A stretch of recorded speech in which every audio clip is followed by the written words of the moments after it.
Welcome, everybody, to our 31st edition of the Deserve to Win podcast. As always, I'm your host, Eric J. Troutman, the czar of the TCPA, the czar of just about everything, including cryptocurrency, which we're going to talk about here in a second. Coming at you back from our good, cozy Deserve to Win studio. The girls made me move out front. I didn't like that. I like being here where we're safe. But before we get going, Chris, our friend, the CEO, Chris Singleton, the CEO of PhoneBurner. That's right. He's going to be joining us. He's going to be bravely talking about that time the FCC inadvertently shut down PhoneBurner and everything they did to get their traffic back on, and how dangerous a world it is right now, and how badly we need to fix the telecom infrastructure in this country, and the R.E.A.H petition, the vehicle that's going to do just that. But before we get there, let's throw it around. Who do we have? Start with you.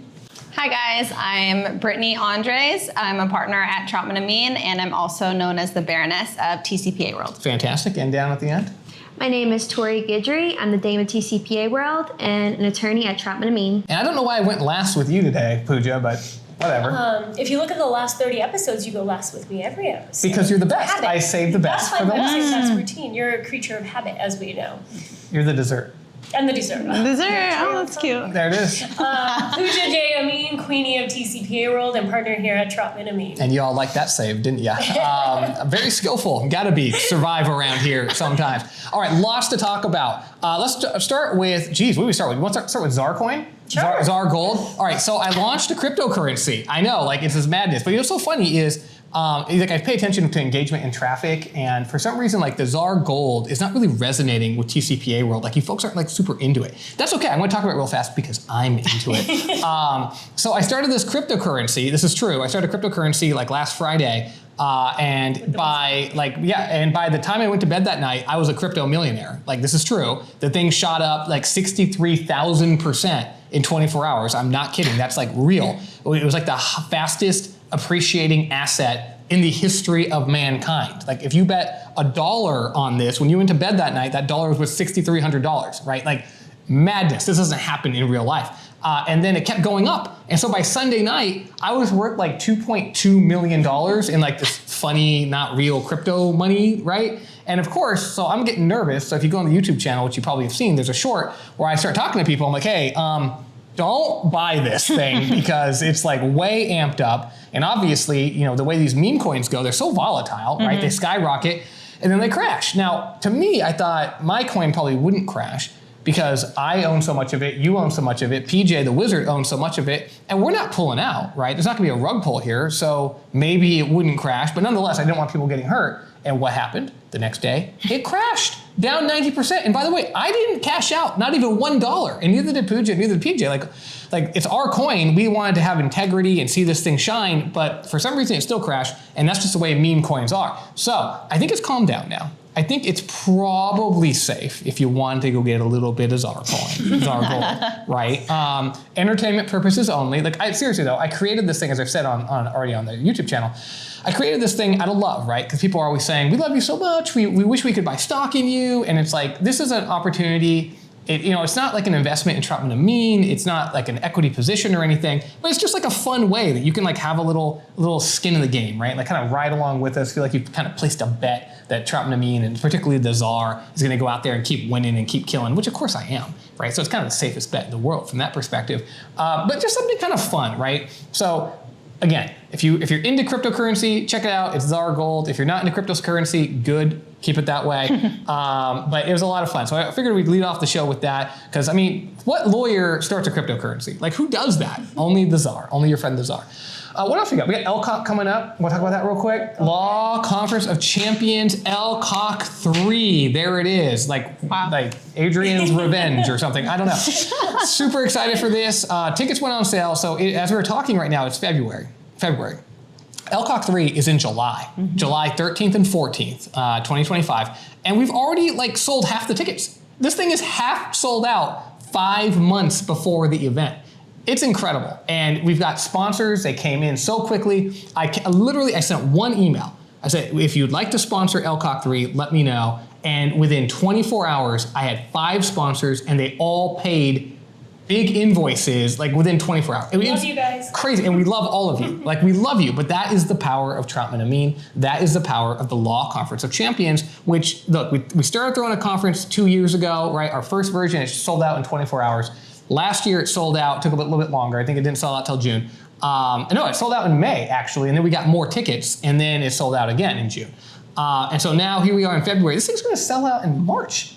I mean, this is madness. I mean, it really is an incredible event, and it's like a no expense spared thing. I mean, you guys know the amount of attention we pay. It's like the quality that Troutman Amin has with everything, every brief, everything we touch. And it's the same thing with our conference. I mean, it really is like the gold standard. Somebody said it was the Rolls Royce of conferences.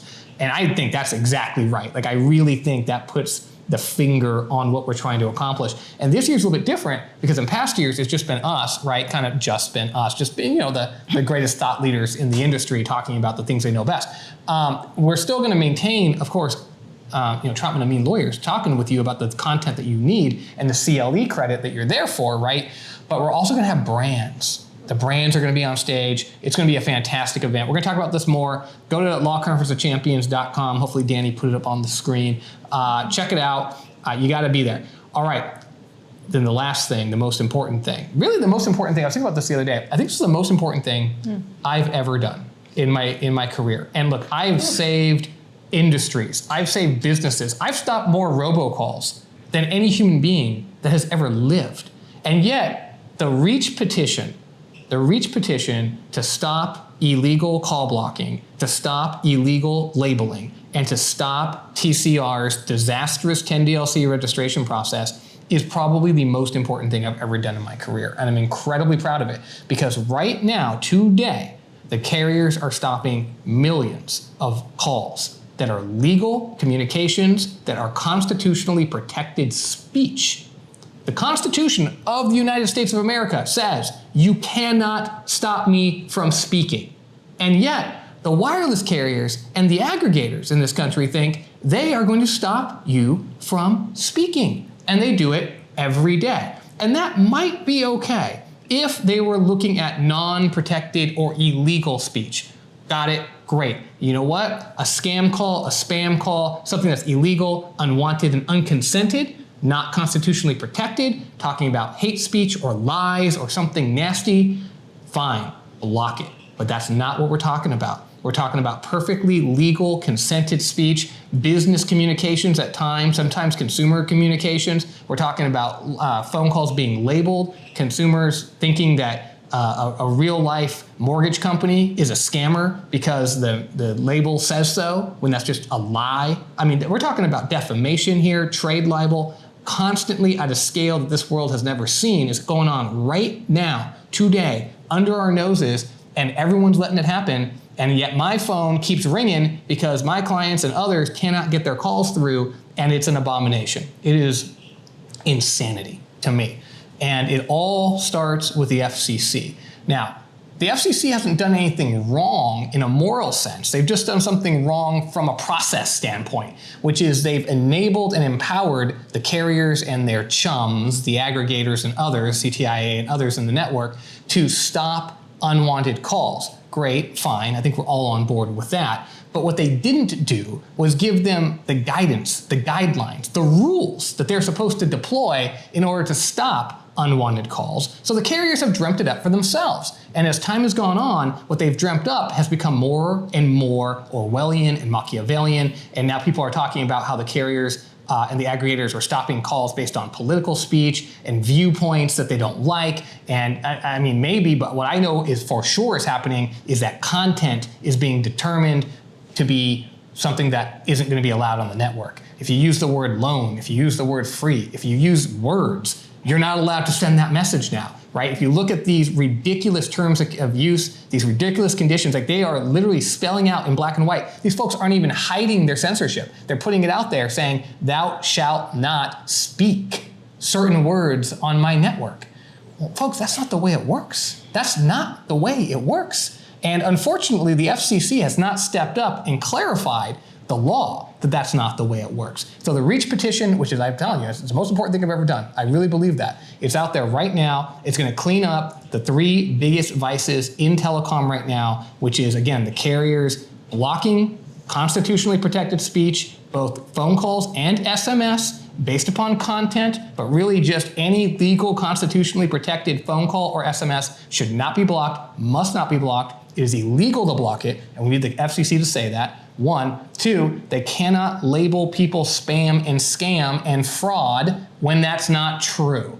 That's obviously illegal. We all know that's illegal. These carriers could get sued tomorrow for that. And it's shocking, just shocking to me that they haven't been sued. I think that callers would just rather get a new phone number, just burn through DIDs rather than waste their time suing. And it's too bad because it's leading to number exhaustion. But the bottom line is it's illegal. It's always been illegal. We need the FCC to say that. And last but not least, right, you got small businesses going out of business because they cannot register their perfectly legal, compliant text message programs and campaigns, including political speech, again, core political speech, through TCR, this foreign-owned company that has data sets on every single American business that does 10DLC SMS messaging, and every campaign in this country. Somehow we're just like, that's cool.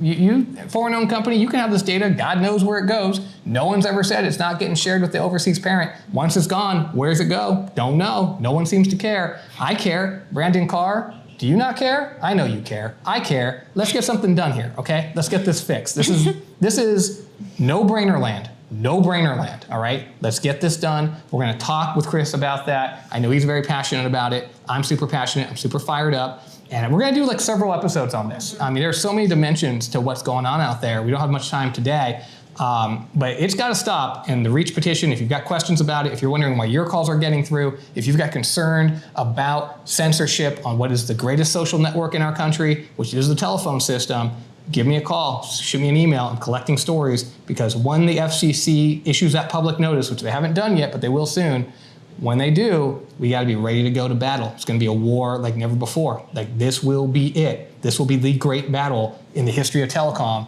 And if the carriers and their allies win, then they're allowed to censor and block you forever. If we win, then there's going to be clear rules of the road. It's as simple as that. We have to win. It's not a fight that we can lose, and we're not going to. All right, that's that. Ooh, I love talking about that. It makes me so excited, so happy. What do you think? Tori, you want to go first? What do you got? Sure. So I have an interesting little case out of Colorado. It's Astros v. Westfax. So it's something that we don't talk about a lot, which is junk facts. We're going to go from like freedom of speech and saving the world to junk facts. All right. I just thought this one was particularly interesting because it addresses online fax services. So essentially the court said that the only thing that matters is what machine these fax actually go to. So the fact that, let's say it's sent to a computer, the fax is sent to a computer. Whether they can print that out, that doesn't matter. So Astros was an intermediary fax service, and they were sent a bunch of junk fax from this company called Westfax. And they allege that because, despite those fax going to a computer, that because they were able to print those fax, they're the same thing as a regular fax machine. But the court said, no, it's the plain language that matters. It has to go to a traditional fax machine. So I thought it was an interesting little case. Well, I think you missed the point of it, which is, look, first of all, faxes, who cares? Well, the Supreme Court cares. And so here's the issue. There was a ruling called the Amerifactors ruling, which is really the core of this. And that was from the FCC. And the FCC said, if you are not a physical standalone fax machine, the TCPA does not protect you, which is probably actually the opposite of what the statute actually says. Now, this ruling has been central to several big appellate court issues, including PDR resources, and is also one of the things that's animating the McKesson Supreme Court appeal on the Hobbs Act right now. What is so fascinating about this ruling, Tori, is that the court didn't rely on AmeriFactors because of all this ancillary stuff that's going on right now, and instead took what it considered to be a plain reading analysis of the TCPA and interpreted it looking at the plain language to exclude electronic fax machine services, which I'm going to tell you is crazy, because that's not, you can't look at the plain language of the TCPA and come to that conclusion, right? So that is the fascinating outcome here, because every court that had looked at the issue before AmeriFactors disagreed and found the plain language included electronic fax machine services. AmeriFactors came out and the FCC took the opposite, more conservative approach, and courts were forced to then apply that. Some courts have said, man, if it wasn't for this FCC ruling, I would rule in favor of the plaintiff, but my hands are tied. And this is the first court ever to say, nah, I'm just going to look at the plain language and say it doesn't apply. So it was a remarkable ruling, very, very unusual. But I don't care about faxes. So let's not talk about faxes. Anyway, all right, how about you, Brittany? What do you got? I wish I had something more cool to talk about, like Zar Gold. Or faxes. But I mean, I still have something that takes us back to the basics, kind of. And this is the case, Wernicke Hodge versus Travel and Leisure. Just to give a little bit of background, the plaintiff purchased 2 timeshares from the defendant. And in maintaining her timeshare, she had to make monthly payments. So of course, she made monthly payments on time most of the time, but sometimes she was actually delayed in making her payments. And when she was delayed in her making her payments, what did she receive? She received pre-recorded voicemails.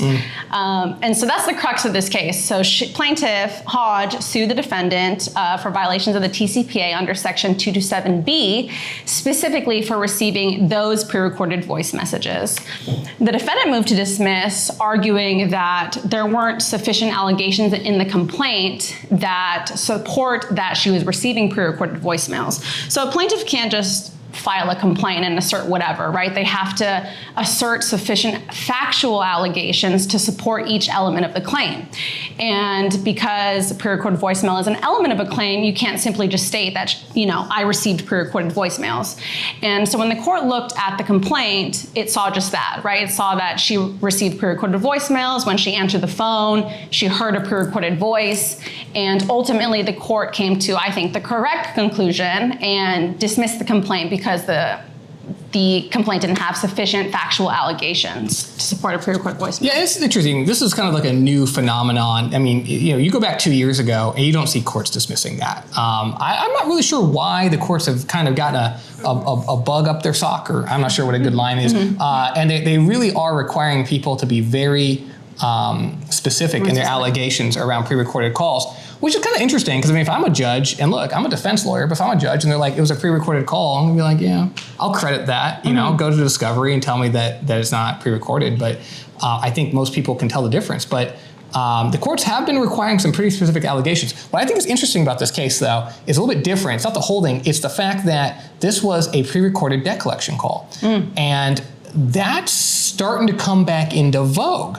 We just saw the Deere Credit, right? John Deere Credit got a $1.5 million settlement out of debt collection wrong number calls. Yeah. Our friends over at Citibank, $29 million, a little bit bigger than the crazy. John Deere one. Again, pre-recorded, wrong number, debt collection calls. So it's funny, because I feel like after Facebook, the debt collection community and the servicing community kind of started to sleep on the TCPA a little bit. But man, if you're using those pre-recorded calls, those RVMs, those pre-recorded voicemails, you are in harm's way. Like you're right front and center. And again, those wrong number calls, particularly in the debt collection setting, if you're not using the royally assigned numbers database, you are in harm's way, right? Because unlike the lead context where you've got live leads coming in, right, and you're making outbound calls more or less immediately in response to a consumer interaction, right, very little chance of that number being reassigned. In fact, it's impossible. Yeah. It could be a wrong number, but it's not going to be a reassigned number. But in debt collection, this person might have been paying timely for 3 years. And then on that, 37th payment, they miss it. You want to call them. Yeah. Dude, that number could have changed hands. And so you're seeing a ton of that, and it's leading to these big settlements. So thank you very much for that breakdown. Nicely done. Pooja, what do we got? Real quick, just piggyback off of Brittany's case, real big important reminder to remember those folks who are starting to use artificial intelligence, right? I think a lot of the reasons these courts are starting to look with a, comb through these allegations are you said that it's easy to detect a pre-recorded call, maybe not so much with AI, right? So it'll be really interesting to see what kind of allegations the courts are going to be looking at when you're alleging use of AI. So that's actually really fascinating. Yeah, good point. Okay, so what was I talking about? I also going to go back to the basics, but with a little quirkiness to this case. I liked it a little bit. So folks know that the TCPA governs most sort of outreach when you're dialing to a telephone or calling a telephone number. You have two provisions. You have the 227B, which regulates regulated technology, including AI, pre-recorded calls, and then you have 22, the C section, which is going to govern the DNC calls to residential numbers.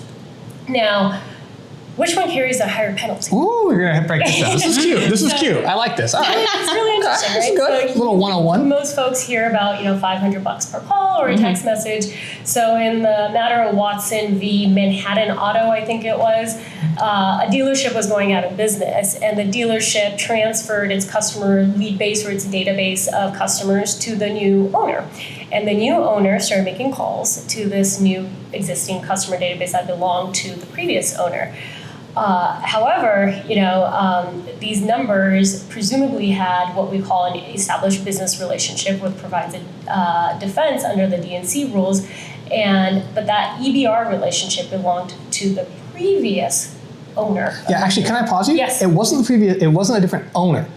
That dealership shut down. And they transferred it all to a sister dealership, not to the new owner of the existing dealership. Yes, sir. Yeah. No, it's important because I think the result would have been different if it actually was the new owner of the same. Right. Exactly. So it went from Traub and Firm to Traub and Amid, right? Like just completely separate entities, different ownerships. In any event, so yes, different entities. So that new dealership that was calling based off of the old dealership's numbers did not have an existing relationship with those customers, right? How can you open up a brand new business under a brand new name and have relationships with customers that were never your customers? These folks are just cold leads. And so the dealership began making calls to these numbers, relying presumably on the EBR relationship that the previous dealership had. So the court gets this case, and the plaintiffs win, and the court essentially says, well, the plaintiffs asked for $500 per call or text message in violation of the DNC rules, and the court said, well, 227B is presumptively $500 per call or text. That is set in stone. But the DNC rules provide that you have up to $500. So it is therefore up to the jury to decide whether they're going to get the full up to $500 or a lesser amount under the DNC rules. And pretty neat. I've been practicing TCPA work for a while, but I haven't seen something like this yet. Yeah, it's the first time. So essentially, look, this was a bad practice. This sister dealership. Don't do that. You cannot buy basically somebody else's customers and then think you can call it. It's like buying you can't. You just can't do that. So they actually already lost the case, right? I mean, liability has essentially been established against them, and the plaintiff was basically like, give me judgment for $500 per. And the court did the right thing. The court said, no, I'm not empowered to do that. The statute says you have up to $500 under 227C, and it's for the jury to decide.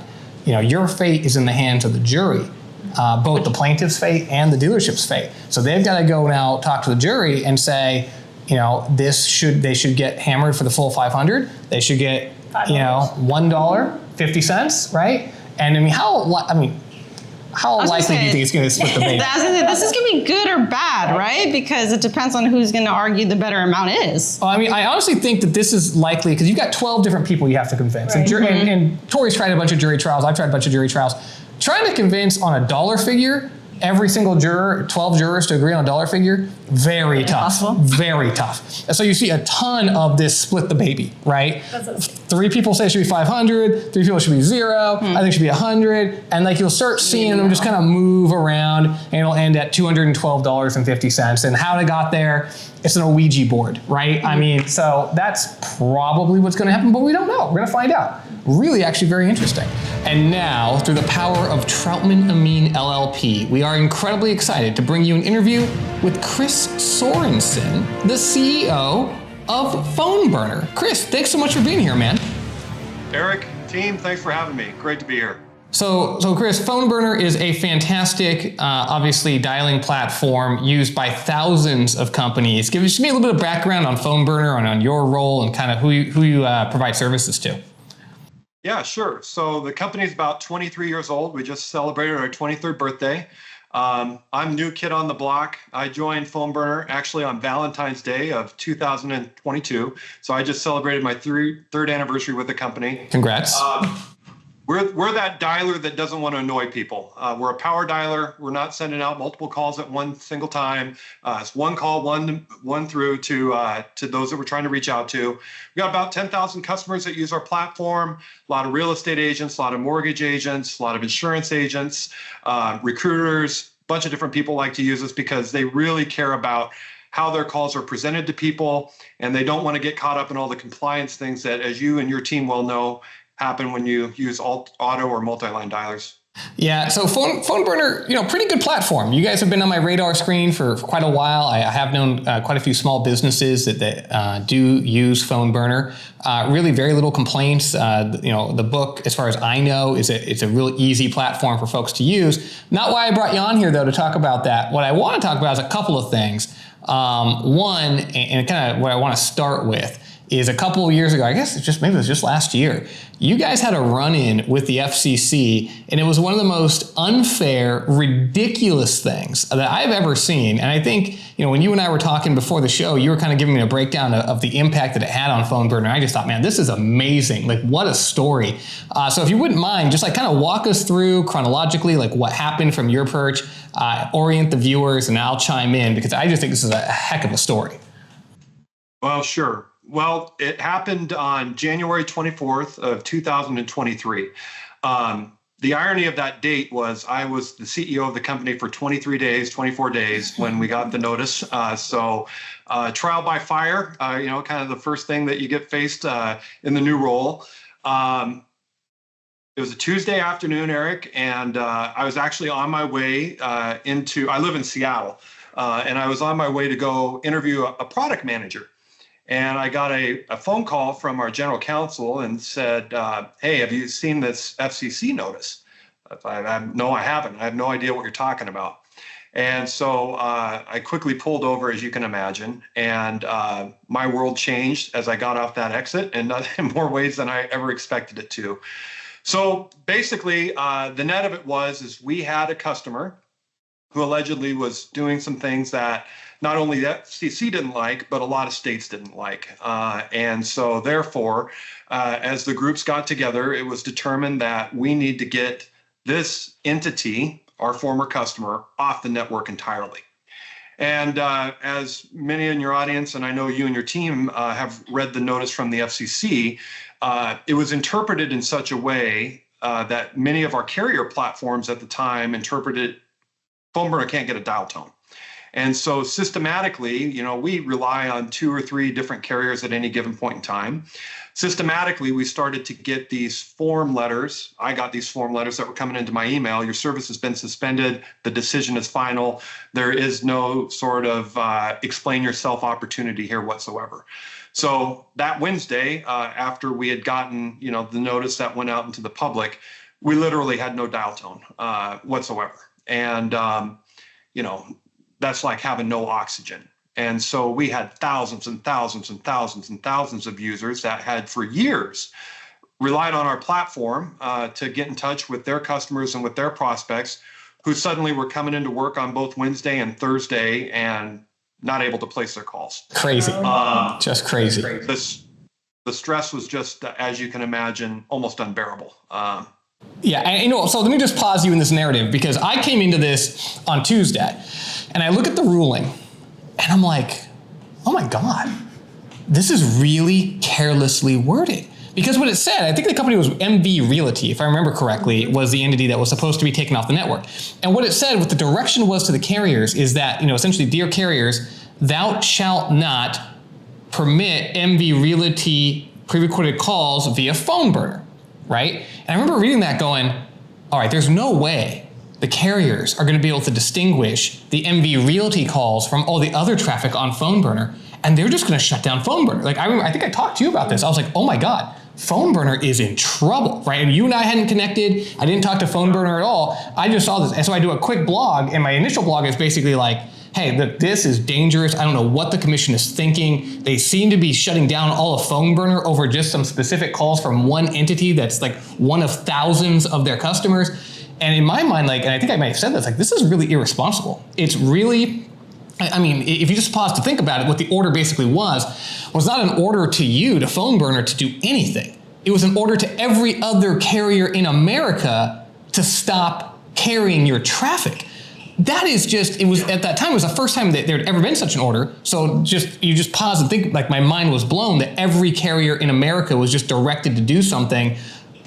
That's nuts to begin with. Like, just let that sink in, right? But once that sinks in, the fact that they're directed to essentially stop all traffic from PhoneBurner, I thought, oh my Lord, this is crazy.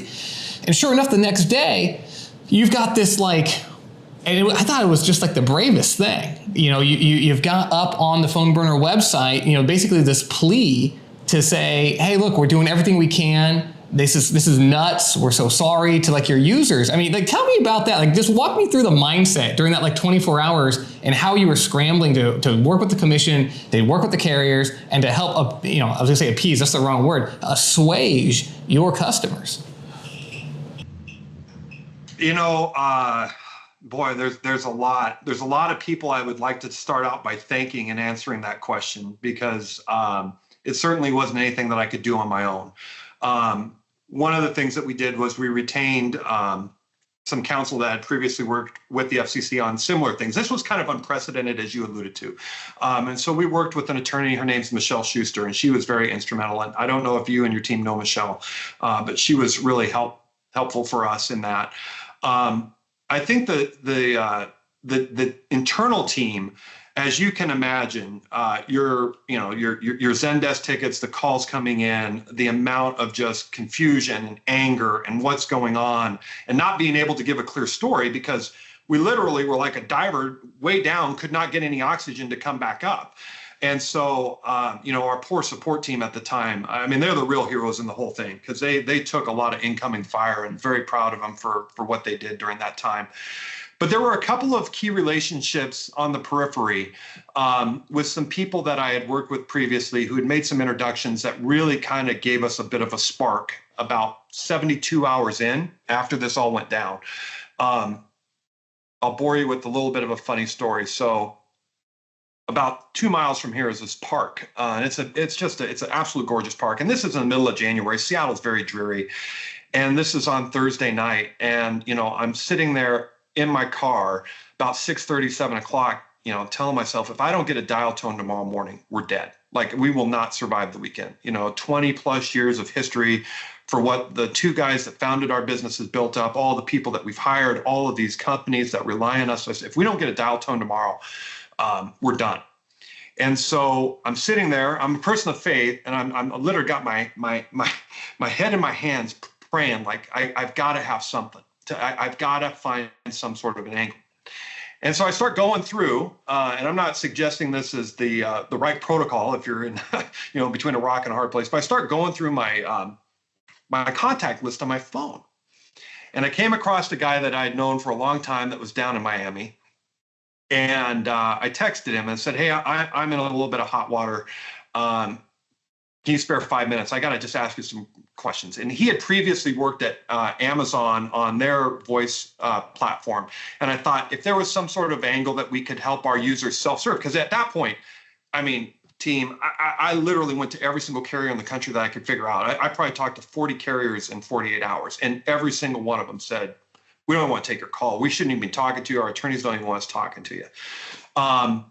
And I asked him, I said, hey, is there a way, if my customers go through an Amazon like KYC, can we put them in touch to get an API key and get voice? I mean, it was just convoluted, but when you're going on no sleep for that long, you're thinking crazy. And this guy was very generous. And he said, I don't know if that's the right angle. I'm at a birthday party on South Beach right now. I need to call you a little later. I was like, I don't have later. I need to talk to you now. And he put me in touch with a guy right up the road from all of you in Santa Monica, a guy by the name of Cameron Weeks. And Cameron at the time owned a company called Edify, which was a kind of an all-in-one CX platform, but they also had a carrier license. And Cameron was at a venture meeting in, I don't know if he was in Irvine or he was somewhere in Orange County, I believe. And he stepped out of this ballroom. I don't know how much he'd had to drink at that point and said, "Hey, I heard a little bit about your story. I'm willing to take a shot on you." And so that night, Thursday night, this is 48, 72, whatever hours it was removed from this whole thing going down, our teams were working till 3, 4 o'clock in the morning trying to get a dial tone because we ripped out all of our infrastructure to then try to replace it with this one carrier. And you can imagine what happens with stir shaken attestation, with CNAM, with numbers from another carrier not carrying the traffic through. And so the next morning we did have a dial tone, but only about 1 in 100, 1 in 200 calls actually got through. So our work, we were not out of the woods by any chance of the imagination, but we at least had a dial tone. Unbelievable, man. I mean, like, if you could tell, like, the anxiety that we're feeling just hearing you relive this a couple years later is absolutely insane. But what it speaks to is the power now of the commission to just absolutely destroy carriers and aggregators and everybody in between and platforms, right? Everybody in the ecosystem now is suddenly, and I think it was a good lesson for the FCC too, because I don't think they really understood like just how crazy a result, a little bit of errant wording in an order could come down and just crush thousands of small businesses, and of course your business primarily. They did not intend that. I know they didn't intend that. And yet that was the result from just a little bit of carelessness, right? So when you think about like the nuclear weapon that the commission is wielding when it comes to the ability to shut down traffic, you start to kind of back up now as we talk about the second purpose of this call, which is the R.E.A.H petition. You start to think about from the carrier's perspective, back in 2015, 2016, you go back just 10 years, even just 8 or 9 years. And they were common carriers, right? They had to connect every call. That's what the Communications Act Section 201 says. It's what it says since the 1930s, right? So for 80 years, there was one body of law in this country, which was the carriers must connect calls. And now, with this PhoneBurner event being kind of like the burning moment in time, like the big paradigm shift, like you were the historic person, unfortunately, they got to see the shift from thou shalt connect calls to thou shalt stop unwanted calls. And if you don't, the consequences are dire. And so you were like that pivot point in history, which is so fascinating to talk to you about. But now we're on the other side of that pivot point. And we're at a point now where the carriers feel robustly empowered, if not compelled, to block huge amounts of traffic, both voice and, of course, SMS. They've got these terms and conditions. They've got CTIA guidelines. They're censoring based upon content. They're censoring based upon all kinds of metrics. They are not, unfortunately, looking at what's legal and illegal as speech. They're just looking at what is, quote unquote, unwanted on their networks. And they're acting as judge, jury, and executioner of free speech, period, full stop, on the ultimate social network. And of course, our telephones are the ultimate social network. And that is where we're seeing the most censorship right now. With your incredible vantage point, I know you told me that you had to get a PhD in telecom topology, right? Following, topography, following that ridiculous event that you had to go through. So I'd love it, man, if you could just share your viewpoints just on how fractured and difficult to navigate the telecom infrastructure is today in this country, what the impacts are of call blocking, and what you hope to see the R.E.A.H petition accomplish. I know I just asked a lot right there, but feel free to take any piece of that and do with it as you see fit. Sure. I think I'll go back to come forward. I don't envy the tough position that the FCC's in. The number one complaint I think that this country faces in Washington that everybody universally agrees with is there's too many garbage calls that people receive, right? Too many fraudulent calls, too many deceptive calls, too many things that people will be good-natured people are taking advantage of. So I don't envy the hard work that they've got to do to try to keep this network safe. And so I think as we go forward to where we are today, you mentioned some of the actors as part of this network topography, so to speak, that actually play a role in, I think, kind of one of two different terms: answer rates and then call deliverability. And so as we came out of that event, that we experienced back in January of 2023, and you're layering in new carrier capabilities, and then you're trying to understand why are we not performing as well as we used to, you start to really dig. And I was fortunate to be able to join PhoneBurner having a bit of background in this whole space. You mentioned the carriers before. I work for R.E.A.C.H, which is the analytic provider for AT&T. So I spent a good 4 years at R.E.A.C.H, which, by the way, is just a fantastic company, really high integrity people there, and they've got a tough charter, right? Keep garbage calls away from AT&T subscribers that could mislead them, defraud them, and all those horrible things. So I spent some time there, and it kind of gave me a bit of a foundation. But as we transitioned out of January 23 into where we are today, we realized that this game has a lot of other players in it that are interpreting your calls as an organization and determining whether or not they're going to be given passage all the way through to the destination number that they're trying to reach.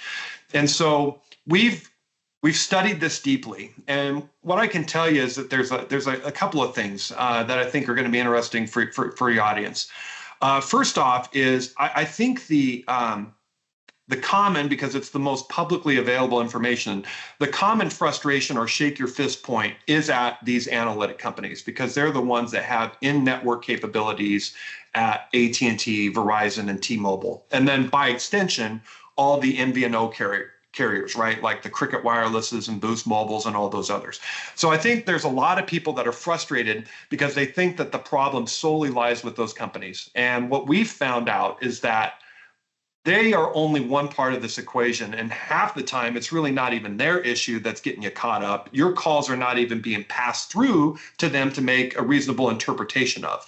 And so what else is out there that's causing problems? Well, most people, I think, I would argue 95% of the people that operate outbound contact centers or place calls have really no idea who their originating carrier is or who intermediary carriers are as the call is advanced from their call center to somebody's mobile phone.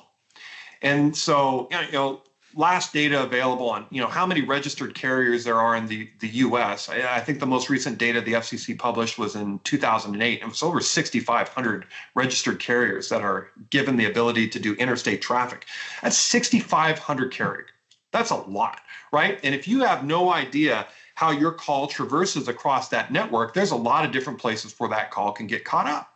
So how does it get caught up? Well, there's a couple of different ways that it gets caught up. One way that it gets caught up is if any of your listeners have ever had dead air calls. So it looks on their end that the call's connected. Can they hear me because I can't hear them, or vice versa? Well, what we're finding, and we can recreate, is that there's carriers in the middle that do dead air calls. And so why are they doing dead air calls? Well, there's a couple of reasons. One, it's good money, right? You keep somebody on for a long time and you're billing in 6-second increments.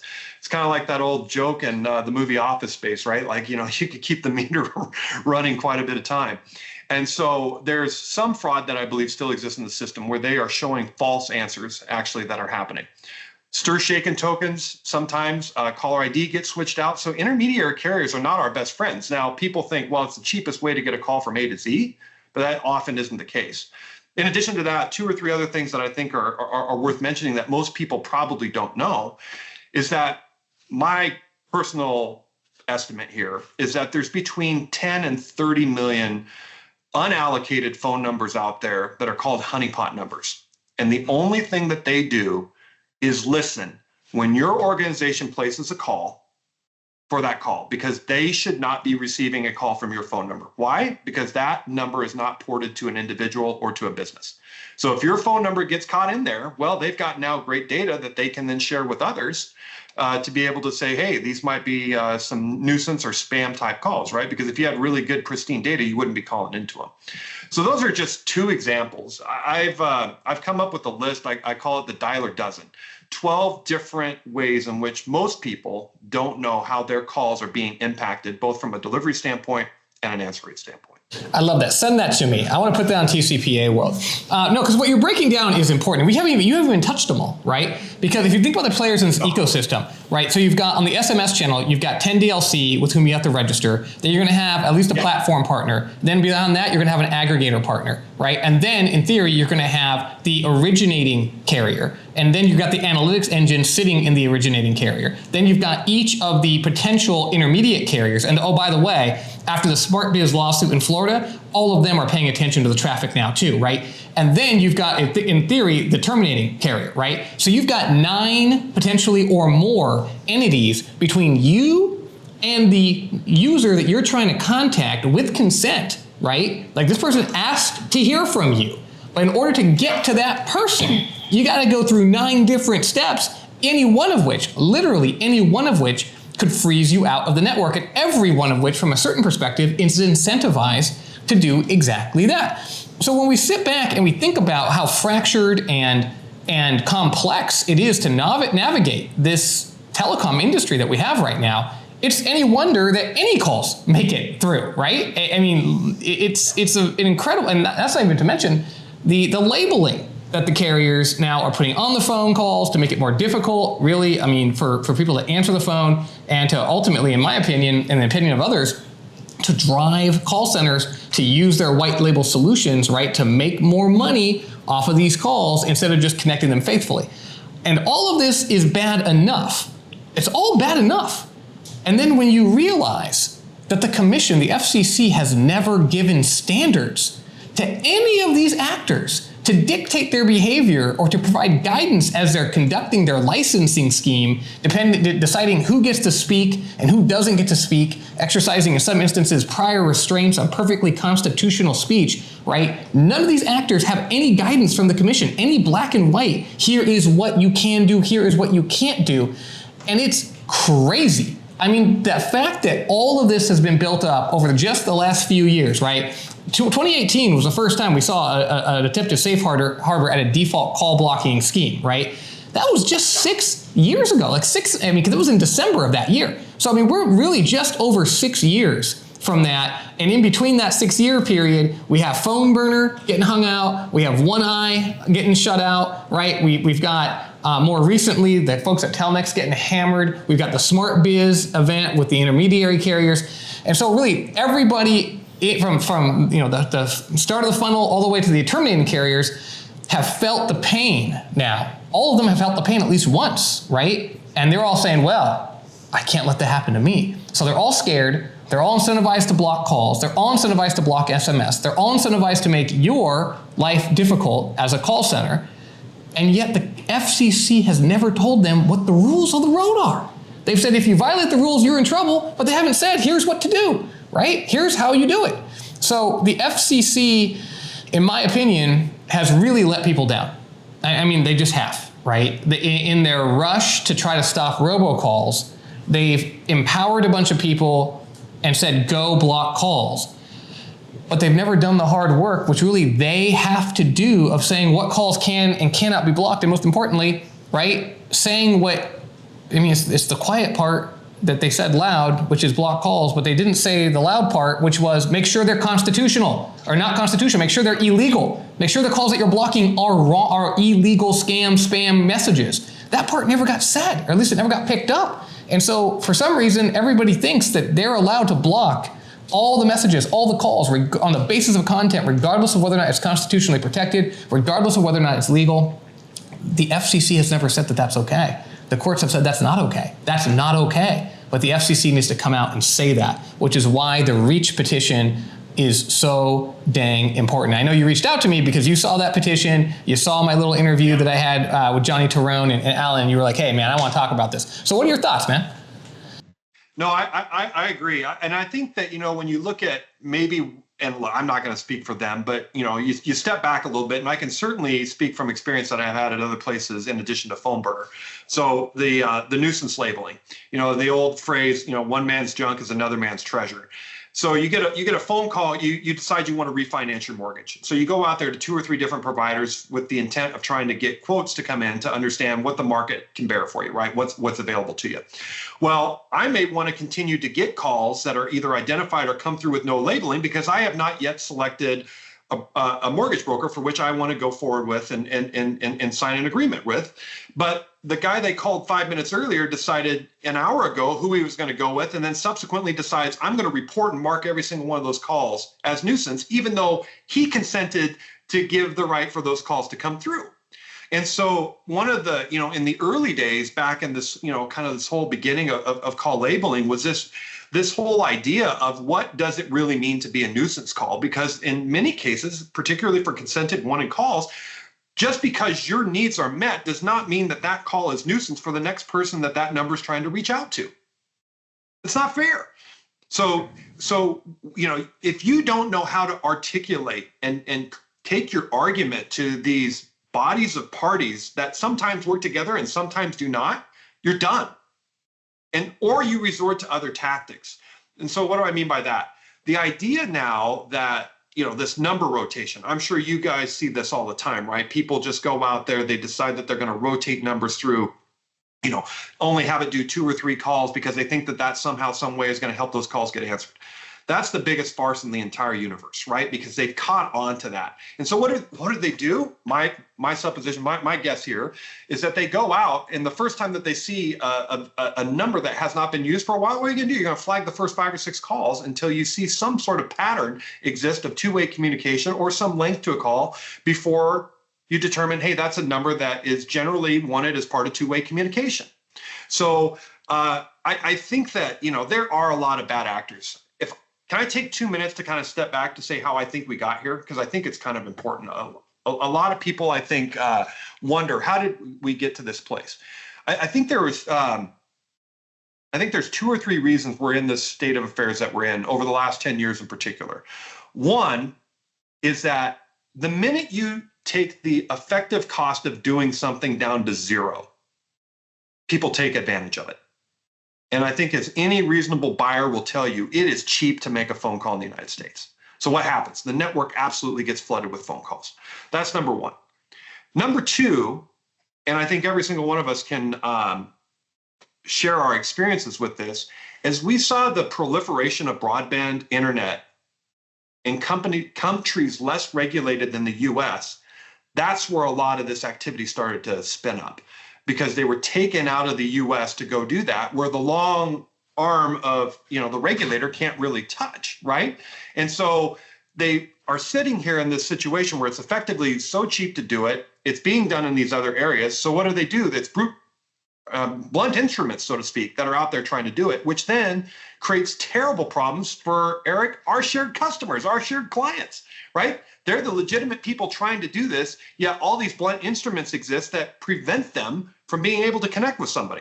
That's right. And that's the irony, right, is all of this traffic from overseas comes in completely unabated, right? But constitutionally protected American legitimate business speech, that which shall not be stopped, right? I mean, the Constitution says, right, thou shalt not abridge. And this is all they're doing is abridging day in, day out. Whereas the bad stuff seems to come right on in.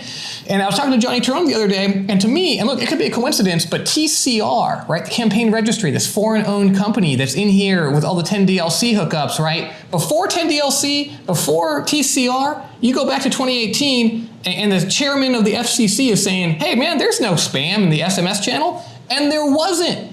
TCR shows up, and all of a sudden, man, it's just spam city while the good businesses can't get their traffic through. I mean, I've got major mortgage providers right now calling me saying, Eric, I don't know how to get our consented, legal, servicing communications to our consumer about documents that they need so they don't lose their house. And they can't get it through because the carriers are blocking the calls. It is madness. And yet, the offshore guys get it through no problem, right?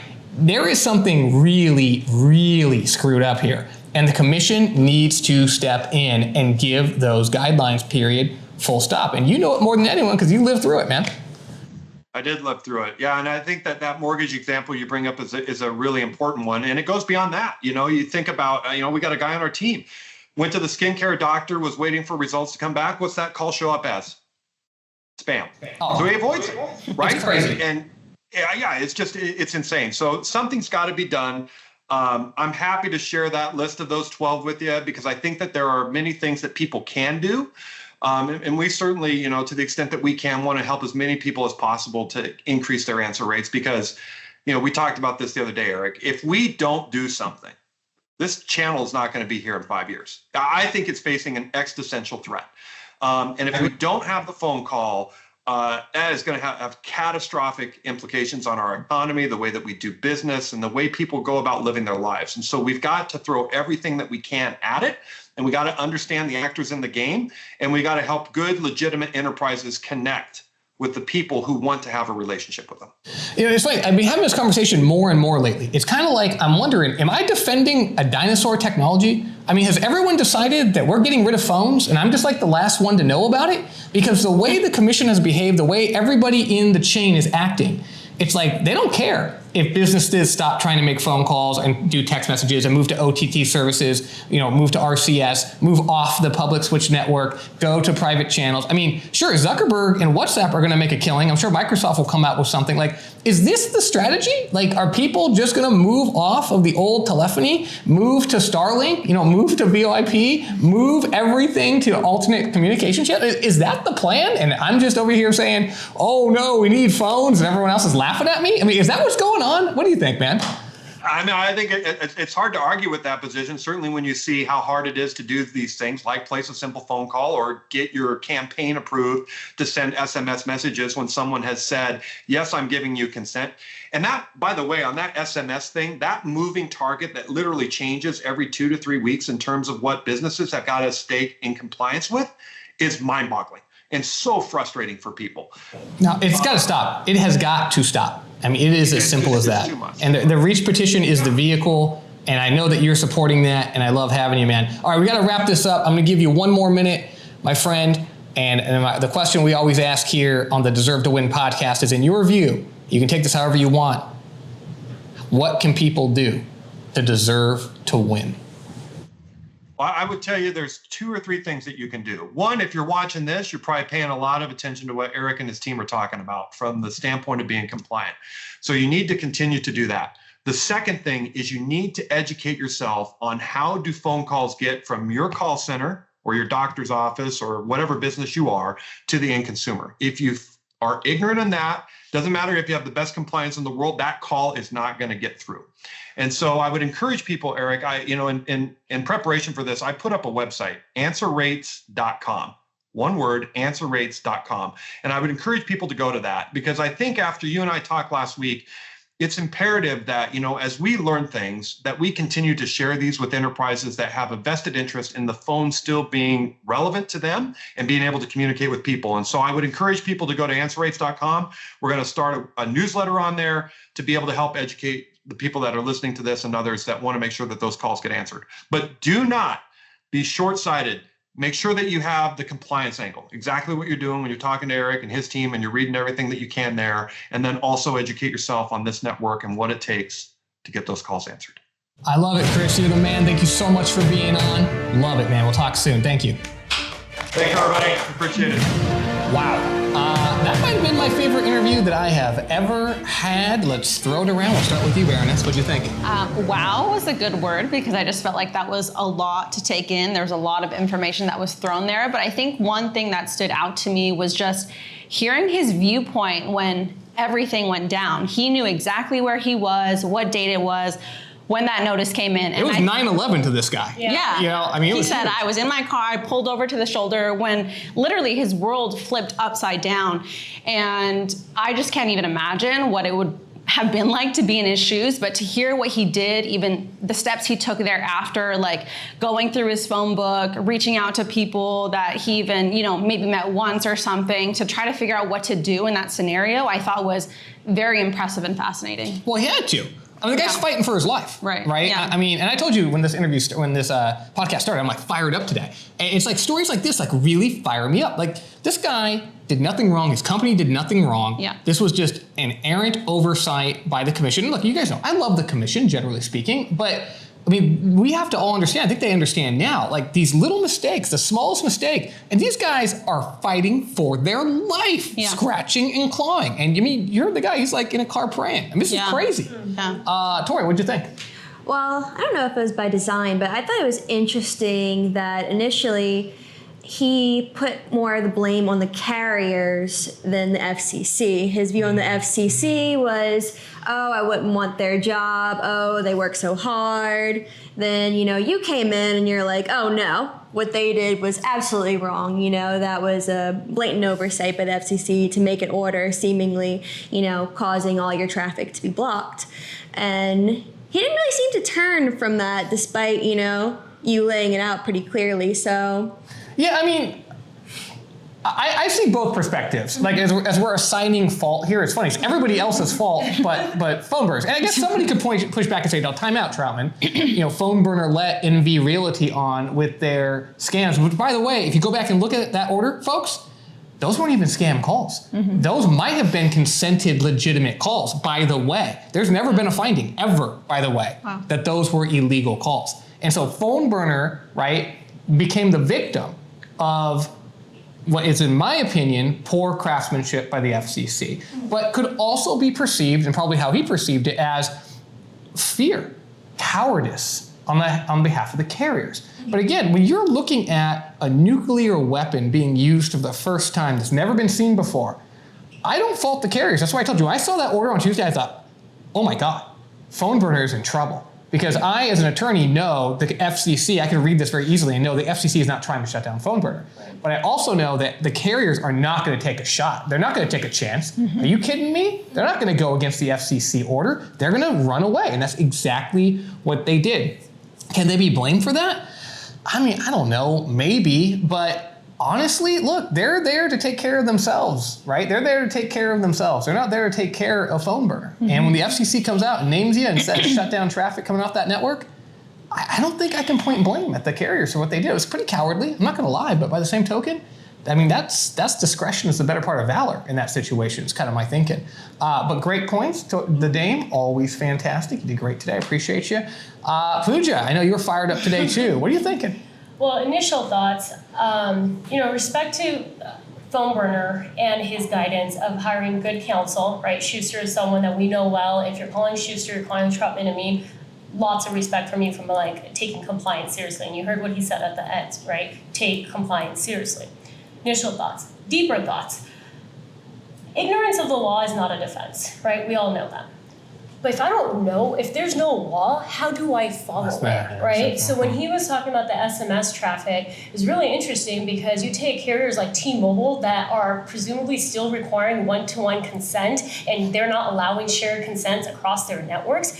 That is one carrier's seemingly rule, right? But the FCC is not laying out these rules, right? It's one-to-one consent required. What type of consent is required for your traffic to get through? So how are folks supposed to comply with the law when the law has not outright been stated? And I think, back to what Tori was saying, I do think that the FCC here is to blame because they have not set out rules, but they're expecting people to follow rules. How do I follow rules that are non-existent? Especially when it comes to speech, for God's sake, right? Yeah. We have a right in this country to know if our speech is legal at the time that it is made, one, and assuming that it is constitutional. I mean, yeah, sure, there are certain elements of speech, as we talked about before, that are not constitutional, but if it's a constitutional speech, it's going to go through. Like, you can't stop me from speaking, and yet that is exactly what is happening day in, day out, with no rules, with no standards. Exactly. And to me, it's like ironic as I look at the way now the network, the telecom infrastructure in our country, the topography, as Chris calls it, is built now. It has shades of the same gross, scammy, scumbag sewer that you see in like the murkier part of lead gen, right? Where they break up all their practices so that no one can really be blamed. It's not my fault. I did it right. I didn't do it wrong. It was him. They can all just point to each other when a bad robocall comes out, when bad traffic is sold, the data's not right. They always are just pointing at each other, right? So that's one set of sewage. But now the telecom industry is turning into sewage. Right. It's like the aggregators point to the TCR, they point to the carrier, they point to CTIA. Nobody takes responsibility Nobody takes responsibility for the fact that the net result is that constitutionally protected legal speech that consumers are waiting to hear is being blocked. And the poor caller who has done nothing wrong, who has complied with every single law on the book, who has done everything that's required from every legal angle, is being censored and shut out of the ability to talk to, in many instances, their own customer with, again, in many instances, urgent, important information that customer and consumer needs. And for what? On what basis? It is madness. I mean, it is madness. And look, nobody pays me to say this, right? I don't have a single client that's like, oh, Eric, get up there and go talk about this and we'll pay you something. No, I get $0 for this. The R.E.A.H petition, we do this for free because at the end of the day, we've got to fix the telecom industry in this country. We've got to fix it so that our phone system works again. R.E.A.H is there to stop robocalls. We're there to stop the churn of consumer data and the sale of bad consents that leads to unwanted calls, right? That's one piece of what we're trying to do. But we've got to get the phone system working again. We've got to get people aligned to understand that you cannot block constitutionally protected speech, period. There's no excuse for it. There is no excuse for it, period. Full stop, the end. All right. I'm fired up. I told you, I'm fired up. Love you all. Anything else before we drop? All right. Thank you all so much for attending this, our 31st edition of the Deserve to Win podcast. We'll see you next time. Much love, everybody. Bye-bye.